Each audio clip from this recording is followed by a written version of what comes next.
Who's had enough? That's a tale of two men. We're going to call this one Tim Tebow.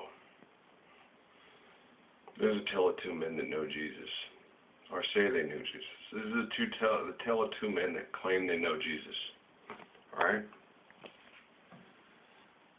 Both have stepdaughters.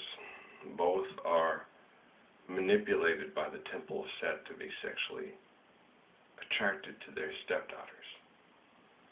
One publicly admitted it, one doesn't. Both had temptations from it. Both had to suffer from it. One publicly admits it, one doesn't.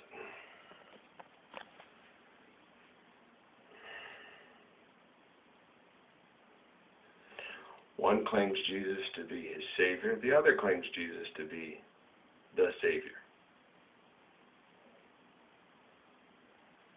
Both claim to know Jesus.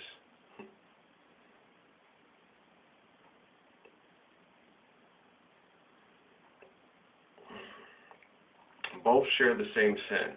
One confesses it, one doesn't.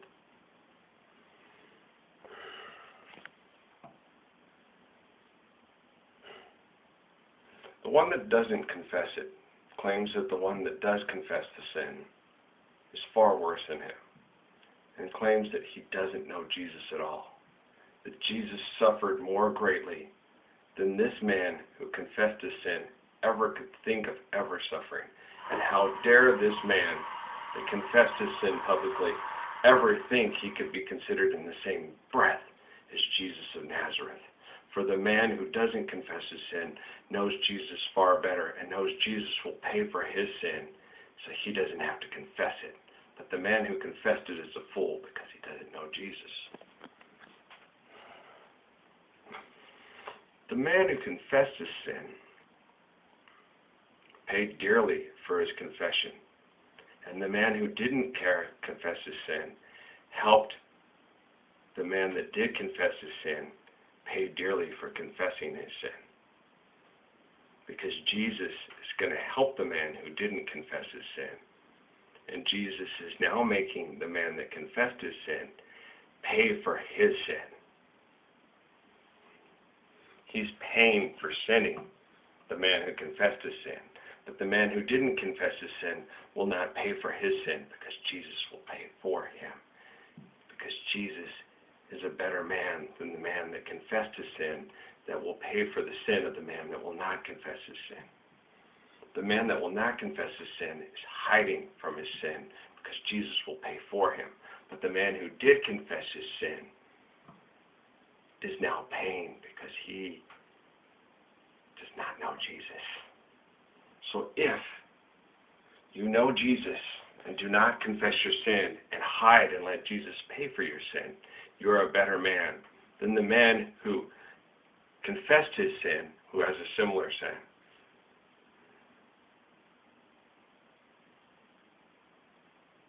But Jesus will pay for it for him. He can circumvent omnipotence and omnipresence. He can circumvent justice. He can circumvent atonement. He can circumvent all the natural laws of the Ten Commandments because Jesus will pay it for him. The man who confessed his sin is a fool because Jesus will pay it for him if he just confesses that he doesn't know Jesus. And Jesus suffered greater than the man that is suffering because he publicly confessed his sin. He should believe like the man that will not publicly confess his sin because Jesus will pay for him. I say Jesus is paying for him right now in the active flesh of the man who confessed his sin, who is suffering even greater than the Jesus that the man who did not confess his sin ever suffered before. For he is paying for the other man's sin because the other man is trying to turn him into his pagan ritual sacrifice to pay for his sin. This is the public crucifixion of the Jesus of today, orchestrated by the liar and the liars, brethren, that want to paganly, ritually sacrifice and devour the honest confessor to pay for their lying sin. There's a difference between today and yesterday. We have a thing called strategic surveillance to prove that the man that confessed his sin is paying for their sin.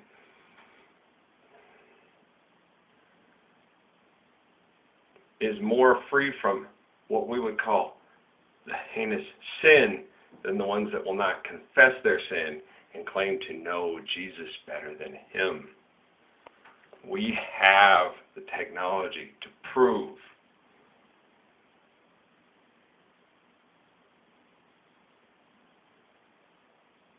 what was said, what was done, and what is being done and what will be done. But we choose to hide behind it because we want to perpetuate and sell the Jesus they say that they know to save people from sin so they can continue to sin without confessing their sin.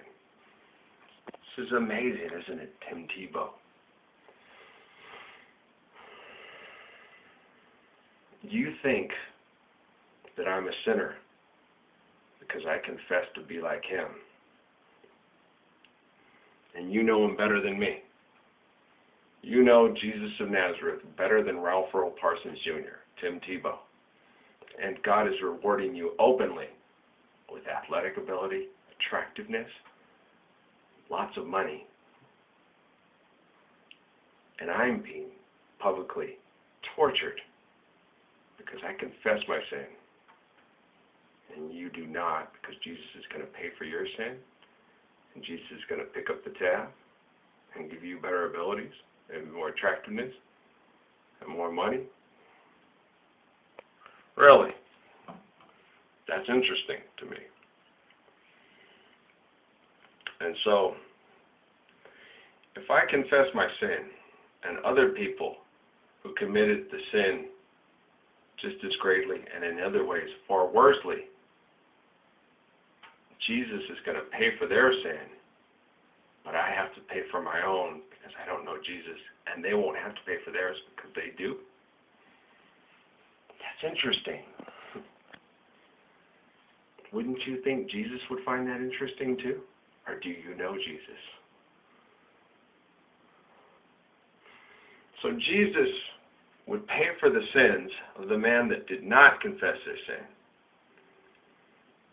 but show no mercy on the man that did confess his sin because he didn't truly know Jesus. That's interesting.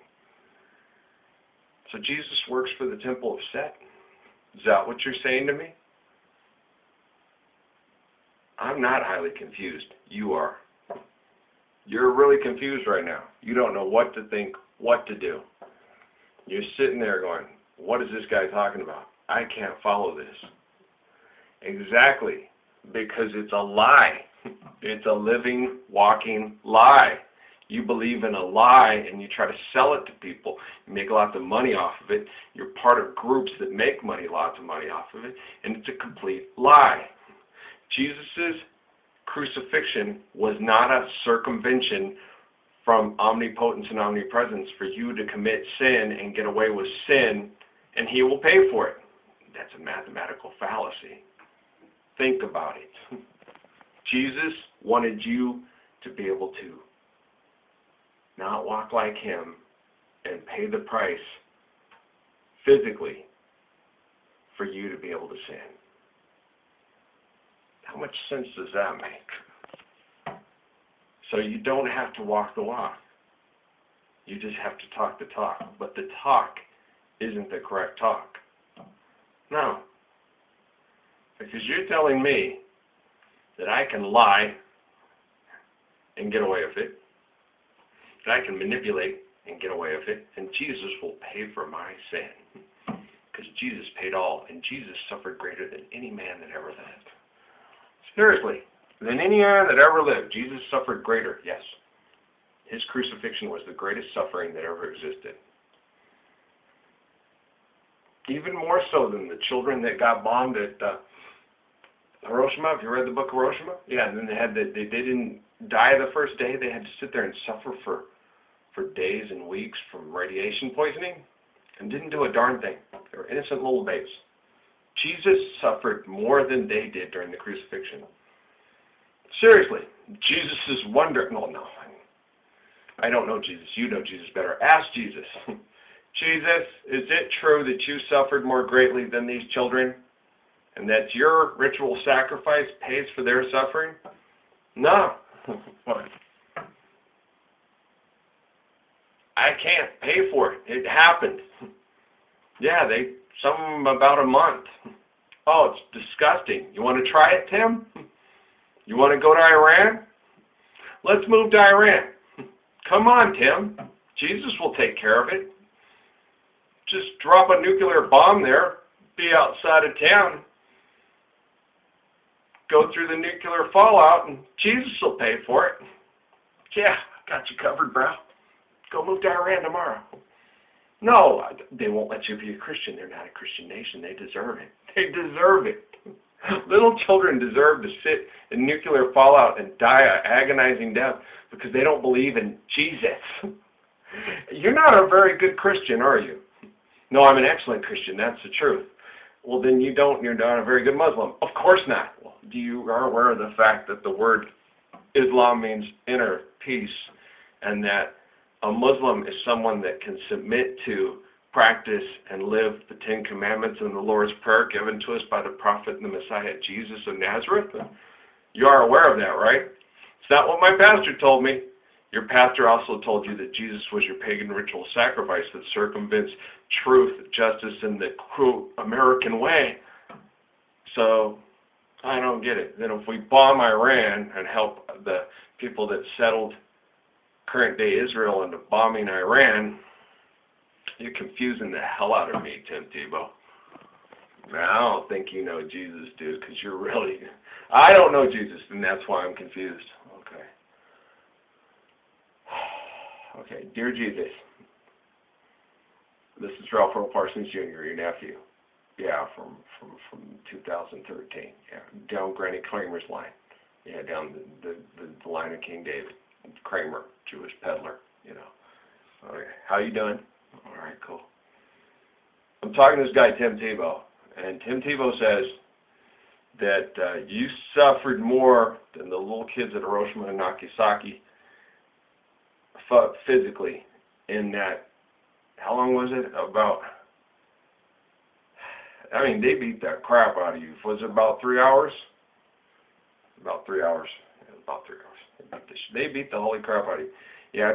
They used it, and after a while your nerve endings gave way and you didn't feel a damn thing. Right? Okay. Yeah, go try it, Tim. Yeah, we'll get some shell whips and we'll beat the shit out of you with them. And after a while, you just don't feel a damn thing. But they didn't beat them that long. You couldn't, well, yeah, you're a badass. I don't want to try it. You can do it too, Ralph. You're a badass. You got great genetics. No, Tim's got better genetics than me. He's a professional football player. Let's let Tim try it. He wants to be like you. I want to be like you too, but I don't want those morons to beat the shit out of me for 3 hours. That's just stupid. Not saying you're stupid, saying they're stupid. Exactly. I'm not calling you stupid, Jesus. No, that's not stupid. You were making an example of what happens to people that try to lie to God and get away with it. And they can't do it. So you're going to make an example out of them by what they would do to you. Just like I'm trying to do for them too. But you suffered greater than I did, according to Tim Tebow and other people I know that helped the suffering. Tim, are you following this? I hope so, because, you're making lots of money off of this. You are. It's one of your promotionary forms of life, and you're part of a lot of groups that promote this and make lots of money off this too. So I hope it's worth it. money ain't worth it to me. Was money worth it to you? No, I won't sell out God for money. Me either. No, I'm not going to sell out Jehovah for money. Oh, heck no. And I'm not going to say that it would be worth suffering to die like Jesus did at the He didn't die. He didn't die at the crucifixion. No, this is a news flash. Good Muslims know this. Jesus did not die during the crucifixion. No, he didn't die. No, it's okay. Who told us? Muhammad. Who's Muhammad? Jesus' nephew, just like me. It's covered in the Holy Scriptures. Oh. Okay, sorry. You know better. He knows better than me. He knows you better than me, and he says Muhammad doesn't know Jesus. The Jesus I know says, you're nuts. Why? Jesus knows everybody, and he definitely knows Muhammad. Why? Well, because he's the Messiah. He doesn't know the Holy Quran that well. His pastor tells him about it. You mean the guy that told him he could circumvent omnipotence and omnipresence and atonement by just having Jesus have the holy crap beat out of him and then eat him on Sundays? And yeah, that guy. Okay. Don't you think he sounds like a pagan ritual sacrifice artist from the Temple of Set, the Illuminati, and Rome? Yeah, the Romans had a lot of pagan beliefs. They believed that Tiberius was a walking deity that they had to submit to, pay extortion to, and yeah, that sounds a lot like the guy you're trying to turn into Jesus. I don't like Tiberius very much. No, I don't like him either. I think he's kind of a schmuck. That's a Jewish word for a total. Can I explain it? Yeah, go ahead. Dumbass. It's okay. Yeah, total dumbass who would sell out God for money. Does that sound familiar to you? Huh? I don't know. Does that sound familiar to you? I think we all lock him up. I got a gun, but I don't have a shirt on. My bullet in his pocket for his pistol, so I don't have my gun either. So let's just go lock him up anyway. God, Jesus will help us. Come on, Jesus. Let's go.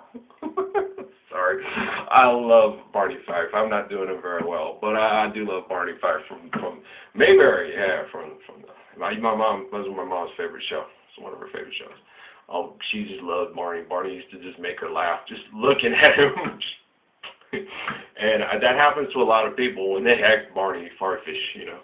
I got it. I got you right here. Don't worry about it. And then one time, it was funny. Ever seen that episode when Barney was sitting there and he's at the typewriter and he's making up this song about the tune from My Darling Clementine about oh my Barney, oh my Barney, oh my Barney. The fife was tricky, a did a dicky. Now they're locked up in the tank. Oh my Barney, and then and he comes up behind him, hears him and goes, oh my Barney, had a jail, couldn't lock it, had one bullet for his pistol, had to keep it in his pocket, and Barney gets mad and snatches the paper out and huffs off and goes running away, because he's all mad, because he's making up a lie about the amazing Barney Fife, the deputy that kicked everybody's ass and locked them up in the tank and did it all single-handedly with this finger. And he comes and tells the truth on him. Oh, no. You had a bullet in your gun, and we had to make you take them out and put them in your pocket so that way you wouldn't drop your gun when you get it out and get all, boom, you know, and shoot somebody with it. So he told the truth on him, and Barney didn't like that. And Andy's like, man, you know, you gotta live in reality, brother, man. It's faith based on reality, not faith based on magical thinking. Ralph, you're a magical thinker. No, my life really happened, dog. I didn't think I was that bad. I thought I was a dork like Barney. Yeah, I thought I was a complete goober. Goober. You know, Goober. The guy on Mayberry, you know, Goober, yeah. With Joe Piscopo, you ever seen that one? And Joe Piscopo on Saturday Night Live, they interviewed him one time. He said, I went to go see a friend down south in Mayberryville, went down to Mayberry. He's from like New York, New Jersey. And he walks up, and this guy has a Uncle Goober. And he sits there and looks at him and goes, Piscopo, you sure don't look Italian. He said, man, you sure don't look like a chocolate-covered peanut. That's funny. Goober, you know, remember Goober from Tell Andy I said it, and what's his name? Jim Neighbors. Remember Gomer? Yeah, he came from a Marine. Wow, baby. And he had total dork, and all that and everything like that, and everybody just loved him, and he was part of the TV show, one of the greatest, most TV shows of all time of great value and this and that and that. But he's an abomination. He's going to hell because man was a homosexual and could sing like an angel. Oh, holy night, the stars are brightly shining. He had a better voice than that, but it was like that, man. He had that. Well, go away! Oh, hey, Andy, tell everybody. And then all of a sudden they'd say, "Hey, Gomer, sing us a Christmas carol." It is the night of our dear Savior's birth. They had this great deep voice, and you're all like, damn, Jim Nabors can sing. He was also dating Danny Kaye. You know what Danny Kaye is, right? You know, guy who played Robin Hood and all those things. You know. Oh, no, that's not Danny Kaye. That's Errol Flynn. That's what he was dating. Was he dating Errol Flynn or Danny Kaye? Danny Kaye was dating Errol Flynn. Did he ever date Danny Kaye? I don't know. He was dating somebody famous. Was it Rock Hudson? It was Rock Hudson. Did he date Rock Hudson? I don't know. But he might have dated all three of them for all I know. I don't know. You know, it's Hollywood and everything. That kind of stuff happens nowadays. People in Hollywood, you know. They be dating. Rock Hudson, all the women in the world. And my mom had a huge crush on Rock Hudson. When he was gay, it was like, Mom was like, oh my God, no. Not Rock Hudson. That's as bad as Gregory Peck or Burt Lancaster being gay. Oh my God, could you imagine them being gay? That's just a waste of a beautifully handsome man. Well, I used to laugh about that stuff. I was like, why is it a waste, Mom? Well, because, I mean, they're so attractive. It's like, yeah, lucky Jim Nabors and Danny Kaye and anybody else. I don't think Danny Kaye was probably too young. I think it was Rock Hudson that had something to do with Jim Nabors. So, you know, Jim Nabors had a pretty hot affair with Rock Hudson. He's hot. Lucky Jim Nabors. At least according to my mom. To me, it's like, I don't want to sleep with Rock Hudson. I don't find him particular. Oh, he is attractive, but if I was a woman, you know, but for a man's point of view, no, I don't find him particularly attractive. I mean, I find him attractive, just not that kind of attractive. Jim Nabors either, but he has an attractive voice. I'm sure Rock Hudson might have thought that if they allegedly had an affair together, which is tangible since they were both gay at the same time in Hollywood. But they're going to hell because they were lying about it. But they both came out and told the truth. That's true. So they're going to get in trouble for telling the truth? That's true. Okay. According to Tim Tebow. Do you believe Tim Tebow? I don't either. Well, you get paid for saying Jesus is a liar or helps people lie. That's just wrong. But, hey, we'll work on it. We got another one to do. It's about 11. He woke me up with some pretty strange dreams. People were throwing stones at me. And I was getting mad. And he said, you need to get back up and throw them back. It said, he without sin cast the first stone. Did I say he without sin don't cast the second? It's time to start throwing stones at these people. Because they're stoned. All right. Thanks, man. Thanks, dude. We'll talk some more. This is interesting. We'll talk football after this. Blessings and peace. Love you too.